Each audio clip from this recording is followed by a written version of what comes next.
Hello students, welcome back to Manshu classes. आइए करते हैं एक्सरसाइज 1.1 का क्वेश्चन नंबर 14 देखते हैं क्या है। क्वेश्चन है let L be the set of all lines in XY plane and R be the relation in L define as R is equals to L1, L2 such that L1 is parallel to L2 then show that R is an equivalence relation। Then इसके बाद question में दिया है find the set of all lines related to the line y is equals to 2x plus 4। तो सबसे पहले बच्चों यहाँ पर हमको जो दिया है वो दिया है L एक सेट है एक्स वाई प्लेन में। तो सबसे पहले यहाँ पर हम बना लेते हैं बच्चों एक एक्स वाई प्लेन। तो ये मान लीजिए हमारे पास है एक्स वाई प्लेन,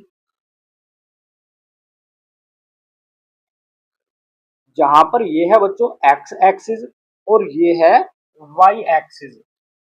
अब यहाँ क्वेश्चन में ये दिया है कि यहाँ पर बच्चों दो लाइंस हैं L1 एंड L2। अब ये दोनों ही लाइंस बच्चों एक दूसरे के पैरेलल है, ये क्वेश्चन में बोला है। तो यहाँ पर मान लीजिए कि एक लाइन है, ये है बच्चों L1 और एक लाइन है ये है L2।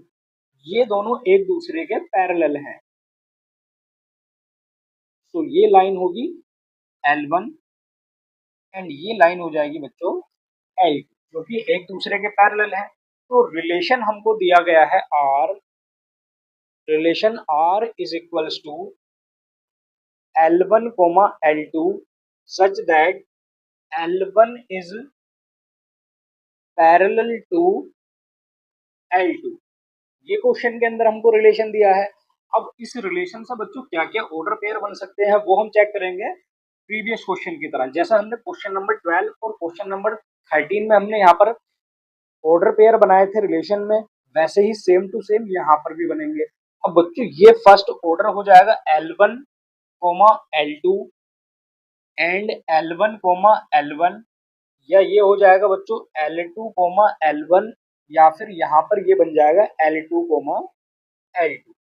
ये हो जाएगा बच्चों ऑर्डर पेयर। अब इस रिलेशन को हमको प्रूव करना है कि ये रिलेशन है इक्विवेलेंस रिलेशन। अब कोई भी रिलेशन इक्विवेलेंस तब होता है जब वो रिलेशन रिफ्लेक्सिव हो, सिमेट्रिक हो और ट्रांजिटिव हो। तो सिंपली यहाँ पर हमको तीन पार्ट सोल्व करने बच्चों, रिफ्लेक्सिव, सिमेट्रिक एंड ट्रांजिटिव। तो फर्स्ट होता है यहाँ पर रिफ्लेक्सिव रिलेशन। तो बच्चों कोई भी रिलेशन रिफ्लेक्सिव तब होता है जब उस रिलेशन के अंदर एक ऐसा ऑर्डर पेयर प्रेजेंट हो जहां पर A, यानी कि डोमेन और रेंज दोनों सेम टू सेम हो। तो अगर इस टाइप का कोई भी ऑर्डर पेयर रिलेशन के अंदर प्रेजेंट होता है तब हम कह सकते हैं कि वो रिलेशन रिफ्लेक्सिव है। जैसे कि यहाँ पर आप देख पा रहे हैं कि इस रिलेशन के अंदर ऑर्डर पेयर है बच्चों L1, L1 and L2, L2। तो यहां से हम लिखेंगे बच्चों L1, L1 and L2, L2 belongs to relation R। तो अगर ये रिलेशन R से बिलोंग करते हैं तो हम कह सकते हैं this relation R is reflexive. So ये रिलेशन रिफ्लेक्सिव हो जाएगा। देन सेकंड हम यहाँ पर सोल्व करेंगे बच्चों सिमेट्रिक रिलेशन।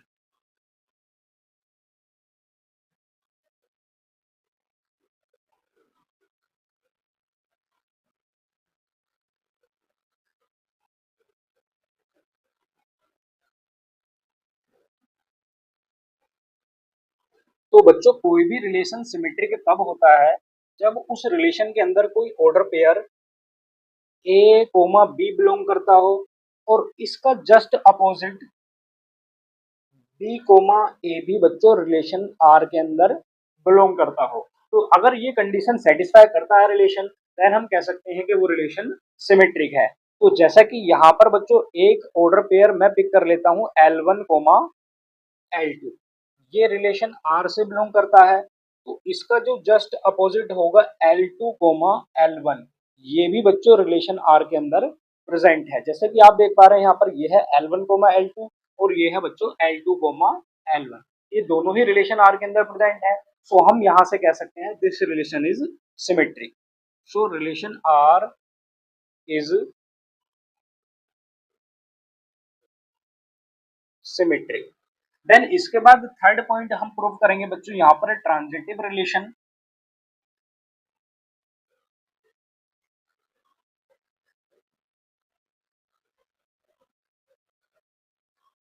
तो बच्चों कोई भी रिलेशन ट्रांजिटिव तब होता है जब उस रिलेशन के अंदर एक ऑर्डर पेयर प्रेजेंट हो ए कोमा बी एंड एक ऑर्डर पेयर प्रेजेंट हो बच्चों बी कोमा सी। तो इन दोनों ऑर्डर पेयर से जो बनने वाला है बच्चों यहाँ पर ये होगा ए कोमा सी।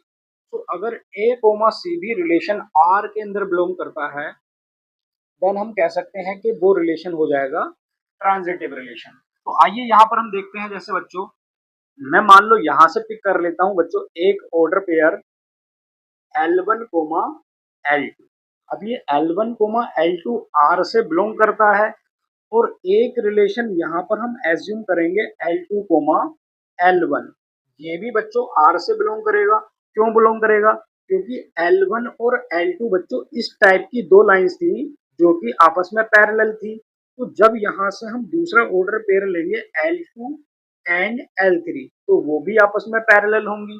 तो यहाँ से जो बच्चों ये थर्ड बनेगा ऑर्डर पेयर हमारा L1 कोमा, सॉरी यहाँ पर हम लेंगे L2 कोमा L3। तो यहाँ से जो रिलेशन बनेगा L1 एंड L3, सो ये भी हो जाएगा बच्चों रिलेशन R के अंदर। तो L1 कोमा L3 भी बिलोंग करेगा रिलेशन R से, क्योंकि जैसा हम मानते हैं, मान लीजिए हमारे पास एक लाइन है बच्चों, ये लाइन है L1 और ये लाइन है L2 एंड ये लाइन है हमारे पास L3। तो यहाँ पर अगर हम देखें बच्चों कि L1 लाइन L2 के पैरेलल है और L2 लाइन L3 के पैरेलल है। तो जब लाइन L1 और L2 आपस में पैरेलल होंगी और L2 L3 आपस में पैरेलल होंगी, तो ये जो होगी बच्चों L1 और L3 ये भी आपस में पैरेलल हो जाएंगी। तो इसीलिए बच्चों L1 कोमा L3 भी बिलोंग करेगा रिलेशन R से। इसीलिए हम कह सकते हैं रिलेशन R इज ट्रांजिटिव। सो अगर ये रिलेशन बच्चों रिफ्लेक्सिव, सिमेट्रिक एंड ट्रांजिटिव है तो हम कह सकते हैं this relation is equivalence relation. Then इसके बाद बच्चों क्वेश्चन में अगला पार्ट दिया है, यहाँ पर क्वेश्चन में बोला है कि एक इक्वेशन है हमारे पास लाइन की और वह है y is equals to 2x plus 4। तो क्वेश्चन में बोला so that R is an sorry find the set of all lines, मतलब यहाँ पर इसके जैसी सभी लाइंस के हमको सेट बताने हैं। जैसे कि लाइन गिवन है y is equals to 2x plus 4, 2x plus 4। So ये लाइन अगर हमको इसके पैरेलल लाइंस के और भी इक्वेशन बनाने हैं बच्चों, तो यहाँ पर एक अगर हम इक्वेशन लिखते हैं y इज इक्वल्स टू